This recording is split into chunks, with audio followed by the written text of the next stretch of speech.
Sebuah rudal nuklir yang dapat terbang sangat rendah dan bermanuver melewati pertahanan rudal dengan sangat baik sehingga tidak pernah terdeteksi sambil memiliki kemampuan untuk berputar-putar selama berhari-hari menunggu kesempatan sempurna untuk menyerang. Itu terdengar seperti mimpi bagi seorang komandan atau mimpi buruk jika Anda berada di pihak sebaliknya. Nah, itulah yang diklaim telah dicapai Rusia dengan rudal 9M730 Burevestnik yang juga dikenal sebagai Skyfall di kalangan NATO. Didukung oleh reaktor nuklir dan dipersenjatai dengan hulu ledak nuklir, senjata ini yang pertama dari jenisnya secara teori bisa sepenuhnya melewati sistem pertahanan rudal, setidaknya menurut Vladimir Putin. Ada sisi lain dari koin ini yang menunjukkan bahwa rudal bertenaga nuklir adalah mimpi buruk terbesar bagi seorang insinyur. Sesuatu yang tidak andal dan sulit dikendalikan, yang bisa jatuh hanya karena perubahan aliran udara sekecil apapun. Dan Skyfall yang dianggap di Rusia sebagai kebangkitan kedua dari pembom Saar mungkin memenuhi semua kriteria tersebut. Alasan dan caranya. Tidak sulit untuk melihat mengapa Rusia atau kekuatan militer besar lainnya ingin memiliki rudal bertenaga nuklir. Tidak seperti rudal yang digerakkan oleh roket konvensional, rudal bertenaga nuklir secara teori memiliki jangkauan dan waktu terbang yang tidak terbatas. Rudal tersebut tetap akan memiliki keterbatasan karena daya tahan komponen lain yang bukan nuklir dari senjata itu. Tetapi untuk kekuatan pendorong utamanya, rudal ini bisa mengelilingi bumi berulang kali sebelum menyerang. Rudal dengan kemampuan seperti ini bisa diluncurkan jauh dari zona pertahanan target dan meminimalkan kemungkinan untuk ditembak jatuh. Selain itu, jika dipasangkan dengan perangkat sensor terbaik dan matriks AI yang mengendalikan komunikasi, serta secara efektif mengontrol rudal ini bisa menganalisis pertahanan musuh dan menghindarinya, bahkan bisa berputar-putar dan menunggu waktu yang tepat untuk menyerang. Sebagai perbandingan, rudal aktif dengan jangkauan terjauh saat ini, setidaknya yang kita ketahui, adalah rudal balistik antar benua super berat Rusia RS-28 Sarmat yang mematikan, diperkenalkan bersamaan dengan Skyfall. Rudal ini memiliki jangkauan 11.000 mil atau 18.000 km. Padanan Amerika dari Sarmat adalah LGM-30 Minuteman dengan versi terbaru Minuteman III memiliki jangkauan sekitar 14.000 km atau 8.700 mil. Ini berarti Sarmat dapat dengan mudah menempuh perjalanan dari Moskow ke Selandia Baru dan Minuteman III dapat terbang dari New York ke Cape Town. Dan kedua rudal tersebut masih akan memiliki cukup bahan bakar untuk menempuh 1.500 km lagi. Perhitungan ini tidak memperhitungkan lintasan melengkung rudal dan penerbangan suborbitalnya. Tetapi kira-kira itulah jangkauan yang kita bicarakan dengan ICBM konvensional yang paling maju. Burevestnik mengungguli semuanya. Rusia mulai mengembangkan proyek ini selama Perang Dingin. Pada masa itu, Uni Soviet dan Amerika Serikat sama-sama bekerja keras mengembangkan pesawat bertenaga nuklir. Ini termasuk pesawat tempur maupun rudal. Gagasan ini menunjukkan banyak potensi, tetapi akhirnya ditinggalkan karena pengembangan ICBM konvensional dan kapal selam nuklir membuat desain tersebut menjadi tidak berguna, sehingga tidak ada satupun kekuatan yang benar-benar mengoperasikan pesawat bertenaga nuklir. Lalu, pada tahun 2001, Amerika Serikat keluar dari perjanjian anti-rudal balistik 1972, dan Rusia memutuskan untuk meninjau kembali gagasan Soviet tentang rudal bertenaga nuklir. Pengetahuan dan desainnya bagaimanapun juga sudah ada. Dan yang perlu mereka lakukan hanyalah mewujudkan cetak biru tersebut menjadi kenyataan. Teori bahwa rudal bertenaga nuklir ini hanyalah kebangkitan kembali dari gagasan Soviet dikemukakan oleh Profesor Mark Gagliotti, seorang analis Rusia terkemuka di Royal United Services Institute, yang menggambarkannya sebagai sekedar ide lama yang diambil lagi dari arsip lalu diberi pendanaan baru. Vladimir Putin sendiri secara terbuka mengatakan bahwa biro rudal Esnik dari segi ukuran sebanding dengan rudal jelajah KH-101 yang telah dirancang sejak tahun 1990-an dan mulai digunakan pada tahun 2010-an. Berbeda dengan KH-101 yang menggunakan bahan bakar jet, biro Vesnik dilengkapi dengan unit tenaga nuklir kecil yang memberinya tenaga untuk sebagian besar penerbangan rudal. Sementara roket pendorong kecil dibutuhkan untuk meluncurkannya ke udara pada awalnya. Rudal bertenaga nuklir pertama di dunia, dan secara umum pesawat bertenaga nuklir pertama dari jenis apapun berukuran sekitar 1,5 hingga 2 kali lebih besar dari KH-101. Dengan panjang sekitar 12 meter atau 39 kaki 4 inci saat peluncuran, namun menjadi 9 meter atau hampir 30 kaki setelah pendorongnya dilepas. Menurut laporan dari jurnalis Rusia, hidung rudal ini berbentuk elips dan ukurannya sekitar 1 kali 1,5 meter atau 3,3 kali 4,9 kaki. Berat biro Esnik tidak diumumkan secara resmi, tetapi jurnalis militer memperkirakan beratnya bisa sampai 10 kali lebih berat dari KH-101, yang sendiri memiliki berat 2.400 kg atau 5.300 pon. Jadi beratnya kira-kira 24 ton metrik. KH-101 bisa diluncurkan dari pesawat pengebom strategis Tu-160 dan Du-95. Tapi hal ini tidak mungkin dilakukan dengan Biro Esnik karena masanya. Pada tahun 2018, Putin mengumumkan serangkaian senjata baru Rusia dalam pidato aneh selama 2 jam di Kremlin, di mana ia terus-menerus disela oleh tepuk tangan penonton setiap beberapa menit. Selain seluruh audio yang membuat kita sedikit tertawa, itu juga memperlihatkan rudal bertenaga nuklir baru yang jauh lebih menakutkan. Demonstrasi tersebut menunjukkan rudal diluncurkan dari sebuah platform yang miring yang mengisyaratkan bahwa rudal ini tidak akan diluncurkan dari pesawat tempur. Menurut jurnalis Rusia, rudal ini menggunakan mesin pendorong berbahan bakar padat untuk lepas landas, lalu beralih ke mesin ramjet bertenaga nuklir di tengah penerbangan. Platform intelijen geopolitik Amerika, Stratfor, melaporkan bahwa Biro Vesnik justru menggunakan pendorong berbahan bakar cair dan mesin turbojet.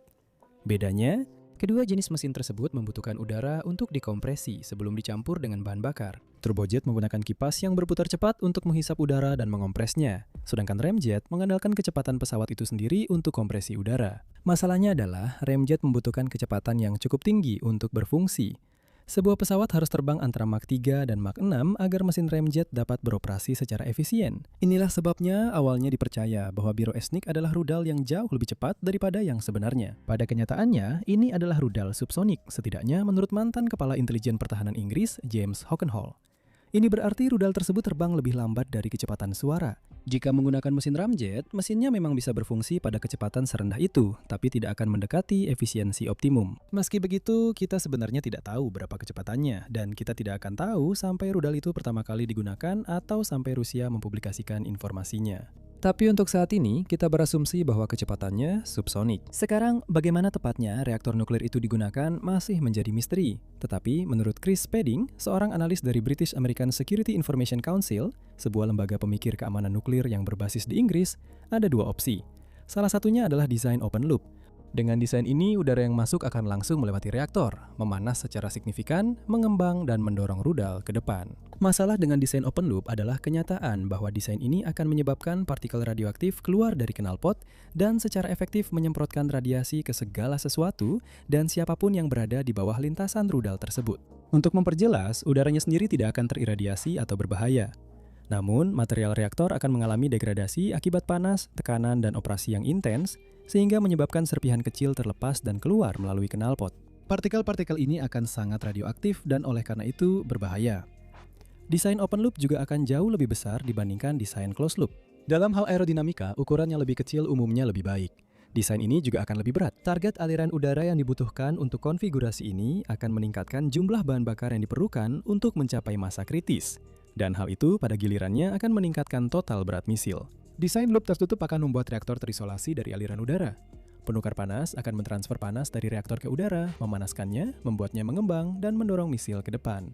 Meskipun reaktor loop tertutup akan memiliki bobot lebih ringan, penukar panas justru akan menambah berat dan volume pada keseluruhan desain misil serta membawa pendingin logam cair seperti natrium dan kalium ke dalamnya. Tidak diketahui opsi mana yang dipilih oleh para insinyur Rusia, tetapi kompleksitas dalam menambahkan penukar panas membuat desain loop terbuka menjadi pilihan yang logis. Terutama jika kita mempertimbangkan bahwa Rusia ingin mengembangkan misil ini dengan cepat. Perbedaan besar lainnya antara Biro Esnik dan KH-101 yang jelas digunakan sebagai template adalah penempatan sayap yang menurut jurnalis Rusia terletak di atas badan pesawat. Sayap pada KH-101 berada tepat di bawah badan pesawat.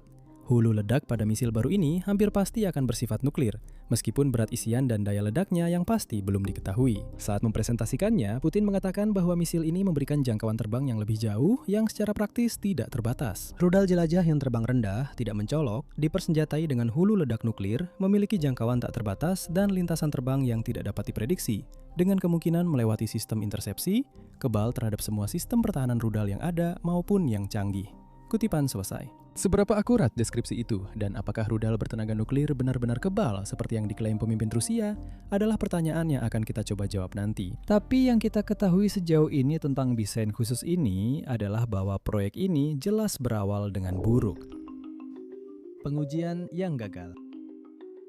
Biro Esnik dikembangkan oleh Institut Penelitian Ilmiah Eksperimental Fisika Seluruh Rusia di Sarov dan diproduksi di MPO Novator Yekaterinburg, sebuah perusahaan yang mengkhususkan diri dalam produksi rudal jarak jauh. Meskipun Rusia mengharapkan Biro Esnik dapat mulai dioperasikan secara aktif pada tahun 2027, tenggat waktu tersebut tampaknya tidak mungkin tercapai pada awalnya. Berkat banyaknya uji coba yang gagal dan seperti biasa, Rusia berusaha menutupinya. Namun demikian, inisiatif ancaman nuklir, sebuah kelompok yang mengawasi aktivitas nuklir di seluruh dunia, mengklaim bahwa Rusia telah menguji rudal tersebut setidaknya 13 kali antara tahun 2016 dan 2024. Dari 13 uji coba tersebut, hanya 2 yang sebagian berhasil, sementara sisanya merupakan kegagalan total tanpa satupun uji coba yang benar-benar berhasil. Salah satu uji coba tersebut bahkan mengalami kegagalan yang sangat parah. Pada 8 Agustus 2019, 5 insinyur nuklir Rusia tewas dan 3 lainnya terluka ketika mesin rudal baru tersebut meledak dan insiden itu diikuti oleh lonjakan radiasi selama 40 menit di Severodvinsk, kota terdekat dengan lokasi uji coba. Awalnya, pemerintah Rusia berusaha menutupi rincian insiden tersebut dengan mengatakan bahwa ledakan itu adalah kegagalan mesin roket berbahan bakar cair dan bahkan berbohong tentang jumlah korban jiwa, dengan menyatakan bahwa hanya 2 insinyur yang tewas. Pejabat barat juga dibuat bingung karena untuk beberapa waktu mereka percaya bahwa para ilmuwan sedang berusaha mengambil kembali sebuah rudal nuklir yang berada di dasar Laut Putih. Salah satu alasan utama para ahli barat lebih percaya bahwa hal ini lebih mungkin terjadi daripada pengujian senjata bertenaga nuklir adalah karena mereka menganggap Rusia tidak memiliki dukungan finansial atau teknologi untuk mengembangkan dan memproduksi rudal bertenaga nuklir dalam jumlah besar. Namun ternyata mereka salah. Kemudian dikonfirmasi oleh Kepala Pusat Nuklir Sarov bahwa para insinyur tersebut meninggal selama uji coba yang melibatkan propelan radioisotop. Presiden Putin mengonfirmasi hal itu pada bulan November di tahun yang sama. Menurut pejabat Rusia, para insinyur berhasil menyelesaikan pengujian mesin tersebut. Setelah itu terjadi kebakaran yang menyebabkan mesin meledak. Ini adalah uji coba Burovestnik yang paling parah, tetapi ini jauh dari kejadian tunggal. 2 tahun sebelumnya, pada 2017, rudal tersebut diuji di lapangan uji coba Pankovo. Lokasi uji coba yang ideal untuk senjata nuklir berkat letaknya yang terpencil di pesisir kepulauan Novaya Zemlya di Samudra Arktik. Rudal tersebut kemudian hanya terbang selama 2 menit, menempuh jarak sekitar 35 km dan jatuh ke Laut Barents. Butuh waktu hingga akhir 2025, tepatnya pada bulan Oktober, bagi Rusia untuk akhirnya menyelesaikan uji coba yang berhasil. Kepala Staf Umum Valery Gerasimov mengumumkan bahwa Burovestnik telah diluncurkan, terbang selama sekitar 15 jam dan menempuh jarak sekitar 14.000 km atau 8.700 mil tanpa masalah apapun. Dia juga menegaskan bahwa jarak tersebut bukanlah batas maksimum misil itu hanyalah batas uji coba. Misil ini juga merupakan senjata yang terbang rendah karena dapat terbang serendah 50 meter atau sekitar 160 kaki di atas permukaan tanah untuk menghindari deteksi, dan juga dapat bermanuver dengan sangat efektif. Selama uji coba, Burovestnik menunjukkan kemampuan tinggi untuk menembus sistem pertahanan udara dan rudal. Dengan itu, Rusia tampaknya telah kurang lebih menyempurnakan desainnya, sesuatu yang dikatakan Putin akan tercapai, kutip, apapun yang terjadi sejak tahun 2019. Rudal baru ini belum dioperasikan pada saat rekaman ini dibuat, dan masih ada kabut tebal yang menyelimuti penyebaran Burovestnik dalam persenjataan Rusia, karena anggaran Rusia sangat terbatas sejak negara itu berperang dengan semua orang. Bahkan, jika kekuatan besar timur itu berhasil menemukan cara untuk memproduksi massal rudal bertenaga nuklir dengan jangkauan tak terbatas, desainnya tetap memiliki kekurangan. Masalah dengan Burovestnik dan semua pesawat bertenaga nuklir. Berbeda dengan mesin turbojet yang memampatkan udara, mencampurnya dengan bahan bakar, lalu membakarnya untuk menghasilkan dorongan, pesawat bertenaga nuklir termasuk rudal menggantikan mesin jet dengan reaktor nuklir. Reaktor nuklir memanaskan udara yang masuk hingga tingkat yang luar biasa dan menghasilkan dorongan tanpa perlu membakar bahan bakar. Dan pada dasarnya, seperti itulah cara kerja pesawat bertenaga nuklir. Alasan pesawat ini bisa terbang tanpa batas waktu, setidaknya secara teori, adalah karena Anda tidak akan kehabisan bahan bakar. Reaktor nuklir tentu saja memiliki keterbatasan, tetapi keterbatasannya diukur dalam hitungan tahun, bukan jam. Reaktor nuklir yang lebih kecil, seperti yang digunakan pada Burovestnik, memiliki keterbatasan lebih besar dibandingkan reaktor yang digunakan di pembangkit listrik atau kapal induk. Namun, ada beberapa masalah terkait ide menempatkan reaktor nuklir di dalam pesawat. Secara kronologis, masalah pertama yang harus diatasi adalah membuat reaktor nuklir cukup kecil agar bisa dipasang pada sesuatu sekecil jet atau rudal. Kamu mungkin ingat adegan dari film Iron Man pertama ketika Obadiah Stane dalam upaya meminta para insinyur Stark Industries meniru teknologi reaktor Tony Stark, mengatakan bahwa teknologinya sudah ada. Dia hanya butuh mereka membuatnya lebih kecil. Tony Stark bisa membuat ini di dalam gua. Nah, itulah kira-kira masalah yang sama dengan reaktor nuklir di dunia nyata ketika ingin menggunakannya untuk menggerakkan pesawat. Kamu harus mengecilkan sesuatu seukuran truk pickup menjadi sebesar sesuatu yang bisa muat di dalam rudal jelajah. Reaktor nuklir juga berat, dan itu bukan sesuatu yang kamu inginkan di dalam pesawat yang seharusnya terbang dengan kecepatan tinggi dan melakukan manuver kompleks yang membutuhkan banyak kelincahan. Untuk membuat keadaan semakin buruk, jika kamu ingin memasang reaktor nuklir di dalam kendaraan bergerak yang ada manusia di dalamnya, kamu harus menyediakan pelindung radiasi. Dan pelindung radiasi biasanya sangat berat karena terbuat dari pelat baja dan logam-logam kompleks. Selama perlombaan antara Uni Soviet dan Amerika Serikat untuk melihat siapa yang bisa mengembangkan pesawat nuklir terlebih dahulu, yang dianggap sangat penting oleh Uni Soviet sampai mereka memerintahkan setiap biro desain pembom untuk menghentikan semua proyek lain dan hanya fokus pada proyek pesawat nuklir, tidak ada satupun negara yang benar-benar berhasil mengatasi masalah ini. Uni Soviet mengoperasikan atau lebih tepatnya menerbangkan Tupolev Tu-95 pesawat eksperimental nuklir yang melakukan penerbangan pertamanya pada tahun 1961. Tu-95 yang secara nominal adalah pesawat pembom dipasangi reaktor nuklir di ruang bomnya. Banyak penyesuaian harus dilakukan hanya agar pesawat bisa memuat reaktor di dalamnya. Dan karena kinerjanya buruk dari segi aerodinamika, sekali lagi, akibat berat reaktor tersebut, pesawat ini memerlukan penyesuaian aerodinamika lebih lanjut. Lebih dari 40 penerbangan riset dilakukan hingga tahun 1969, hanya untuk menguji beban pada pesawat akibat gabungan berat reaktor dan pelindungnya, serta efektivitas pelindung itu sendiri. Sementara itu di belahan dunia lain, Amerika Serikat juga menjalankan beberapa program. Faktanya, negara yang berhasil memantapkan posisinya sebagai adidaya global terbesar setelah Perang Dunia Kedua, menyadari potensi energi nuklir dan mulai mengembangkan teknologi baru dengannya sejak tahun 1946. Dua tujuan utama ditulis di papan, mengembangkan pesawat bertenaga nuklir dan rudal bertenaga nuklir. Yang terakhir agak ironis mengingat para pesaing mereka akan mencapainya sekitar 70 tahun kemudian. Untuk mencapai tujuan tersebut, 4 proyek reaktor berbeda dijalankan pada berbagai waktu antara akhir 1940-an hingga 1960-an. Setelah banyak penerbangan uji coba dengan reaktor nuklir di atas pesawat pengebom B-36 Peacemaker yang telah dimodifikasi, sebagian besar hanya untuk menguji bagaimana pesawat bereaksi terhadap berat tersebut dan seberapa efektif pelindungnya. Sangat mirip dengan uji coba Soviet, Amerika Serikat memutuskan untuk sepenuhnya meninggalkan semua proyek di bidang ini. Meskipun gagasan tentang pengebom strategis yang dapat tetap di udara hingga 1 minggu sekaligus cukup menarik dengan caranya sendiri, teknologi lain sedang dikembangkan oleh kedua negara adidaya pada saat yang sama. Rudal balistik antar benua. Dan pada saat itu, ICBM jauh lebih dekat menjadi kenyataan dibandingkan pesawat bertenaga nuklir. Selain masalah berat, masalah lain yang dihadapi oleh Soviet dan Amerika adalah panas yang sangat tinggi yang dipancarkan oleh reaktor nuklir. Sesuatu yang sudah disebutkan di awal video ini. Meskipun sebuah pesawat bisa tetap aman dari benda yang sangat panas di dalamnya dengan pelindung yang tepat, segalanya bisa dengan mudah menjadi kacau. Dan sebagian besar pilot akan merasa tidak aman dengan reaktor nuklir yang memancarkan panas begitu tinggi di dalam pesawat mereka. Eksperimen reaktor pesawat yang merupakan salah satu dari 4 proyek yang bertujuan mengembangkan reaktor untuk pesawat, berhasil mengembangkan reaktor pertama di dunia yang menggunakan bahan bakar garam cair yang bersirkulasi. Secara teori, reaktor ini seharusnya memiliki masa operasional selama 1000 jam dengan waktu sebanyak mungkin pada daya maksimum 3 MW. Hasilnya adalah suhu puncak sebesar 860 derajat Celcius atau 1580 derajat Fahrenheit. Pratt Whitney Aircraft Reactor. Satu proyek reaktor lain yang juga mampu digunakan pada pesawat, mampu mempertahankan suhu stabil sekitar 675 derajat Celcius atau 1247 derajat Fahrenheit. Suhu pada saluran keluar udara Burevestnik tercatat antara 1400 hingga 1600 derajat Celcius atau antara 2552 hingga 2912 derajat Fahrenheit. Sedangkan suhu di bagian tengah luar bahan bakar reaktor, yang hanya berjarak beberapa sentimeter saja, akan jauh lebih tinggi lagi. Ini berarti sebagian besar material reaktor tradisional tidak bisa digunakan pada rudal Rusia karena material tersebut akan langsung meleleh.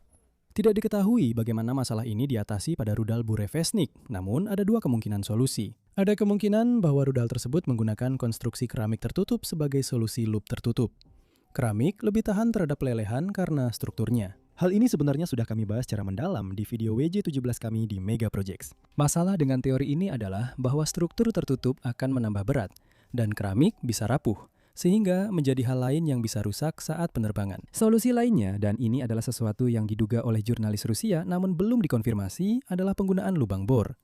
Lubang-lubang itu akan memungkinkan aliran udara yang secara alami akan mendinginkan reaktor selama penerbangan. Tapi masalahnya adalah reaktor terbuka akan melepaskan partikel yang sangat radioaktif di jalurnya. Namun hal ini juga menimbulkan masalah tersendiri. karena perubahan kecepatan, kecepatan angin, dan arah akan memengaruhi tingkat pendinginan reaktor. Sebagai contoh, dalam kasus hembusan angin dari belakang, kecepatan udara yang masuk menurun, yang menyebabkan tingkat pendinginan lebih rendah dan kenaikan suhu. Meskipun ini adalah masalah yang bisa diatasi dengan sistem keselamatan yang akan meningkatkan suhu keluaran udara dan mempercepat rudal ke kecepatan jelajah jika hal ini terjadi, udara bukanlah satu-satunya masalah. Karena rudal ini dirancang untuk terbang pada ketinggian rendah, debu dan kotoran, daun, salju, dan hujan semuanya menjadi masalah. Bahkan jika semua itu entah bagaimana bisa dihindari atau diatasi, perubahan suhu, tekanan, dan kelembapan di luar juga akan memengaruhi reaktivitas reaktor.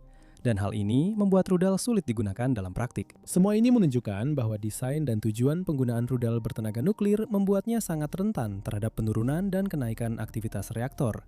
Dan hal itu bisa menyebabkan rudal jatuh dengan sangat mudah.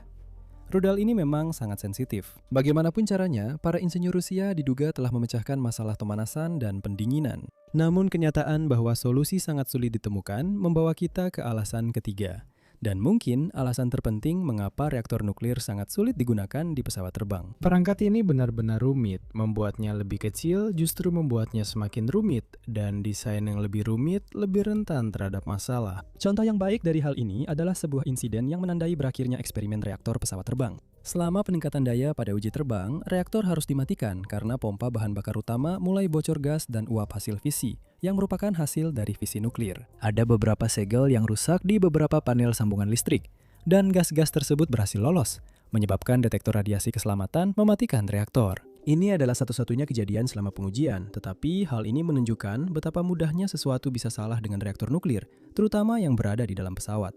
Ini bukan satu-satunya alasan orang Amerika meninggalkan ide pesawat nuklir. Seluruh program ini hanya bertahan berkat perlombaan luar angkasa dan keyakinan bahwa senjata seperti itu akan berguna. Tetapi dengan cepat menjadi jelas bahwa ini tidak layak secara finansial dan bahwa ICBM adalah solusi jangka panjang yang lebih baik. Sekarang, dan Chris Pedding dari Basic menganalisis Burevestnik dan menunjukkan betapa rentannya rudal itu saat berada di udara. Hal ini tidak hanya berlaku untuk Burevestnik, tetapi juga untuk semua desain pesawat bertenaga nuklir. Hujan, burung, dan bahkan hembusan angin yang cukup kuat saat penerbangan di ketinggian rendah akan mengubah aliran udara yang masuk ke rudal jelajah, dan itu akan menurunkan kinerja reaktor.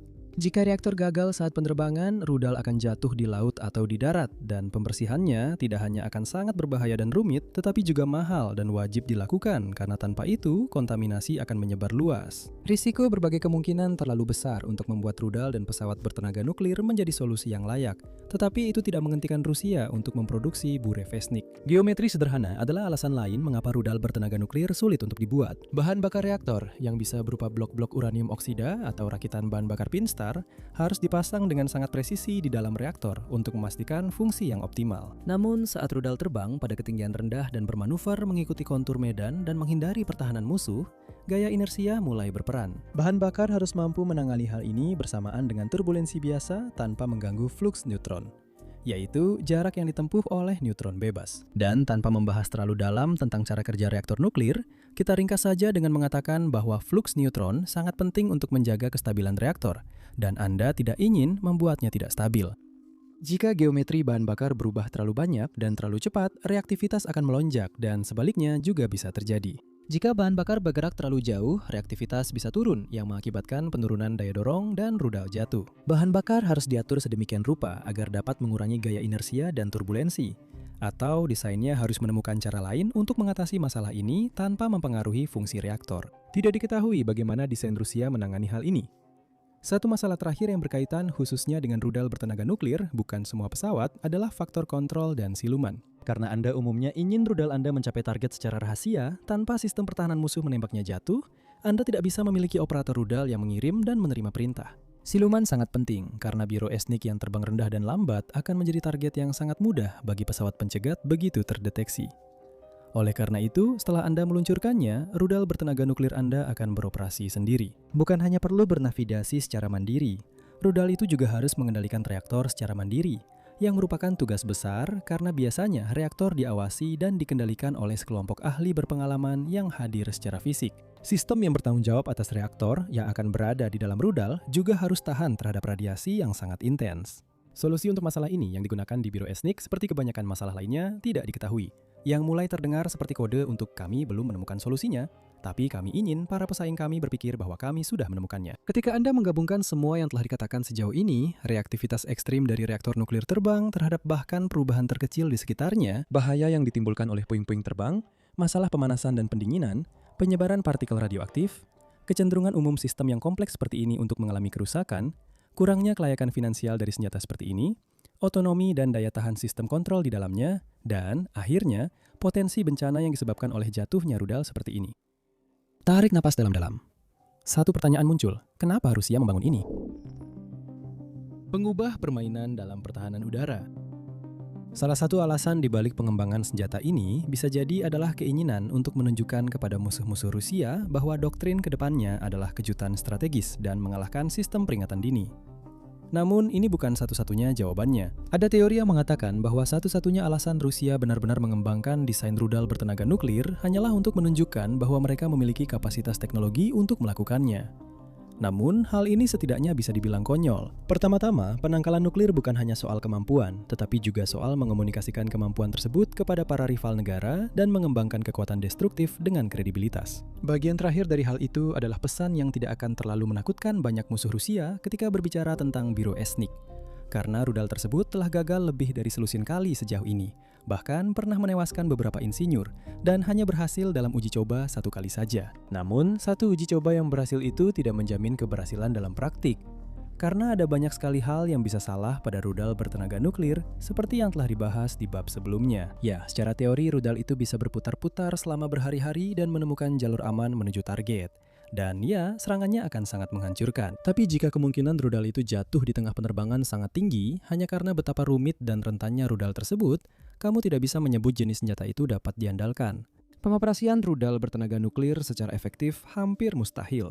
Bahkan jika sistemnya sudah sesempurna mungkin. Dan mengembangkan rudal yang terlalu rumit tapi secara praktis tidak terlalu berguna, hanya demi menunjukkan kepada seluruh dunia bahwa kamu bisa, adalah pemborosan sumber daya yang sangat besar. Biro-Esnik hanya bisa digunakan sebagai senjata serangan pertama berkat kemampuan silumannya. Setelah serangan awal, senjata itu tidak akan banyak berguna lagi karena rahasianya sudah terbongkar. Dan setelah itu, ICBM menjadi senjata yang lebih berguna. Jadi, mengapa menghabiskan begitu banyak sumber daya untuk senjata yang sangat sensitif dengan kegunaan praktis yang terbatas dan tanpa jaminan bahwa senjata itu benar-benar bisa bekerja dengan baik? Pimpinan Rusia memberikan semacam jawaban untuk pertanyaan itu.